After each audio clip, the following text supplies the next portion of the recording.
वो डॉक्टर गालियां देने लग गया, गंदी गंदी उसने गालियां देना शुरू कर। हाँ जी, डॉक्टर ने गालियां देना शुरू कर दिया। वार्ड बॉय था, वो कह रहा था पहले चाय पानी होनी चाहिए, पैसा दोगी तो फिर अंदर जाओगी। अगर इनके बाप का नहीं है तो ये बता दें कि ये किसके बाप का हॉस्पिटल है। सियालकोट के लोगों के साथ इतनी ज्यादती ना की जाए, क्योंकि सबसे ज्यादा टैक्स ही ये लोग देते हैं। अस्सलाम वालेकुम जी, आप देख रहे हैं भाई साहब सियालकोट और मैं हूं नदीम गोरी। आज हमारे स्टूडियो के अंदर वो मजबूर माँ मौजूद है जिनके 5 माह के बच्चे के साथ वो ज्यादती हुई, और इनका क्या हाल हुआ, ज्यादती किसने की, कहां पर हुई। जिन लोगों को कोई भी वहम है कि सरकारी अस्पताल सिर्फ और सिर्फ आम आदमी के लिए बनाए गए हैं, गरीब आदमी के लिए बनाए गए हैं, वहां पर उसके लिए सहूलियात मौजूद हैं, वहां पर फ्री में उसका इलाज किया जाएगा, उसका कत्था चट्ठा खोलने के लिए कि कैसे वहां पर इलाज के नाम पर पैसे वसूल किए जाते हैं, उसके बाद प्रोटोकॉल में उनको चेकअप करवाया जाता है। ये सारी बातें जानने के लिए मेरे साथ एक मजबूर माँ मौजूद है।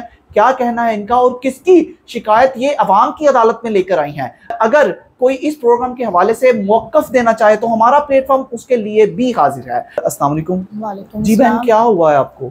मैं घर के काम वगैरह कर रही थी और बच्चे को मैं बाहर सहन में चारपाई पे लटा कर काम करने के लिए किचन में चली गई, और बच्चा जब मैं वापस आई हूँ तो बच्चा रो रहा था, बहुत ज़्यादा रो रहा था बच्चा।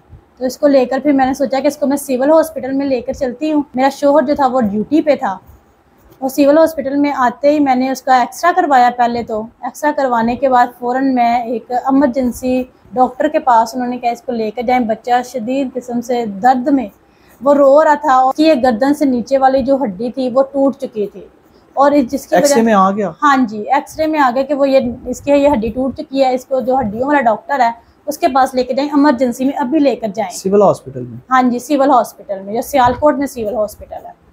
फिर मैं उसको डॉक्टर के पास ले जाने से पहले जो वार्ड बॉय होता है, वार्ड बॉय जो दरवाजे के पास खड़ा होता है, उसको मैंने कहा कि मुझे अंदर जाने दो। कह रहा था पहले चाय पानी होनी चाहिए, पैसा दोगी तो फिर अंदर जाओगी। कौन कह रहा था?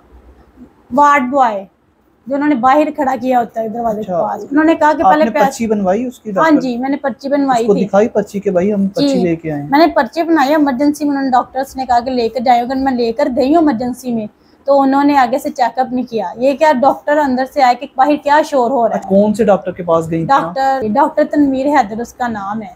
उसके बाद आपने पैसे दिए उसको? नहीं, मैंने उसको पैसे नहीं दिए। आपका शोर मच गया, लड़ाई मतलब झगड़ा हो गया, उसे झगड़ा हो गया कि इस तरह मैंने उससे बोला कि मेरे बच्चे आप अंदर जाने की कोशिश कर रही थी, वो अंदर नहीं था जाने दे रहा। वो अंदर नहीं था जाने दे रहा, वो कह रहा था अंदर नहीं जाना, बाहर ही रुके आधा घंटा। अंदर क्या हो रहा था? अंदर वो चाय पी रहे थे, सुबह का टाइम था, मॉर्निंग में। डॉक्टर बाहर आए तो उन्हें बताया कि ये छोटा सा बच्चा 5 माह का, और इसकी हड्डी टूट चुकी है, तो इसको चेक कर ले पहले। इमरजेंसी में आए तो उसने कहा नहीं जी, कोई नहीं अंदर आएगा, आधे घंटे बाद ही अंदर आएगा। इस तरह वो डॉक्टर गालियां देने लग गया, गंदी गंदी उसने गालियां देना शुरू कर। हाँ जी, डॉक्टर ने गालियां देना शुरू कर दिया, और दोनों अपने हाथ। यही कि आप लोगों ने शोर क्यों किया कि हमें बच्चे को चेक करें। बच्चे को चेक करने की वजह से डॉक्टर ने आपको गालियां दी? हाँ जी, डॉक्टर ने गालियां दी, इंग्लिश में गालियां दी कि लोगों को समझ ही ना आए कि बोल क्या। उसने स्टूपिड, इडियट, ब्लडी नॉनसेंस, इस तरह के उसने डायलॉग, रफ लैंग्वेज यूज की। तो मैं तो हैरान, मैं पीछे हट गई। मैंने कहा ये डॉक्टर तो जाहल ही हो गया, इसने क्या चेक करना है। उसने कहा तुम्हारे बाप का हॉस्पिटल थोड़ी है जो आप लोगों को मैं चेक करूँ, इधर आराम से बैठ जाओ पीछे, अगर लेट ही चेक होगा। बाद में उन्होंने चेक भी नहीं किया मेरे बच्चे को। अच्छा, यहाँ पे डॉक्टर तनवीर हैदर का नाम लिया जा रहा है, जो कि सियालकोट के बड़े ही सीनियर और मोतबर डॉक्टर हैं। तो उनके हवाले से ये कहा जा रहा है कि इन्होंने गलीज ज़ुबान इस्तेमाल की, गंदी ज़ुबान इस्तेमाल करते हुए इस बहन के साथ मिसबिहेव किया, और लास्ट में बोला कि क्या आपके बाप का हॉस्पिटल है। तो डॉक्टर साहब बड़ी माजरत के साथ, अगर इनके बाप का नहीं है तो ये बता दें कि ये किसके बाप का हॉस्पिटल है। तो अगर इस पर आप कोई मौक़िफ़ भी देना चाहें तो हमारा प्लेटफॉर्म आपके लिए भी हाजिर है। बात क्या हुआ, आप वहाँ पर बैठ गई, वेट किया आधा घंटा जो उन्होंने कहा? नहीं, फिर मैंने कहा कि बच्चा तो इतना ज़्यादा रो रहा था इमरजेंसी में, मैंने इधर नहीं रुकी। फिर मैं किसी प्राइवेट हॉस्पिटल में अपने बच्चे को लेकर गई, वहाँ चेक करवाया, वहाँ उन्होंने इसका ट्रीटमेंट वहाँ इसका जारी है। मैं मार भी सकती थी डॉक्टर को जिस तरह इसका बिहेव था, मगर मैंने कहा नहीं, तो कानून के साथ ही इसके साथ लड़ना है, जो लड़ना है। मैंने खुद कुछ भी नहीं करना। अच्छा, उसके बाद आपने कैसे कानून की मदद ली? उसके बाद फिर मैं थाने गई हूँ। अच्छा, थाने चली गई? हाँ जी, मैं थाने गई, अपने बच्चे का चेकअप करवा के उसको घर छोड़कर फिर मैं थाने गई हूँ। मैंने रिपोर्ट करवाई है, रिपोर्ट के बाद फिर मैंने एक वकील हायर किया। अपने हस्बैंड को कॉल नहीं की?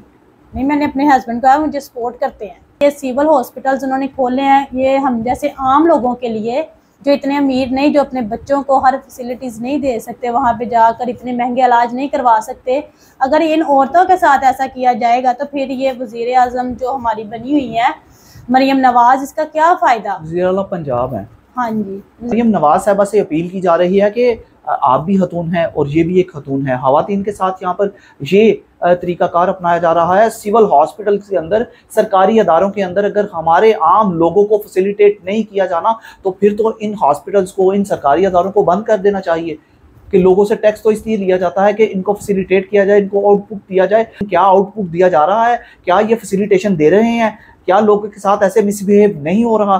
क्या आपको ये नज़र नहीं आती हैं चीज़ें? तो सियालकोट की तरफ क्यों हमारे हुक्मरानों की, हमारे बड़े बड़े अफसरान की सियालकोट की तरफ क्यों तवज्जो नहीं? हत्ता कि मेरे ख्याल से पाकिस्तान के सबसे ज़्यादा टैक्स देने वालों शहरों में सियालकोट का नाम सरे फहरिस्त आता है। तो सियालकोट के लोगों के साथ अगर ऐसा होगा, मिसबिहेव होगा, उनकी दादरसी नहीं की जाएगी, उनको सहूलियात नहीं दी जाएंगी, तो फिर कैसे चलेगा?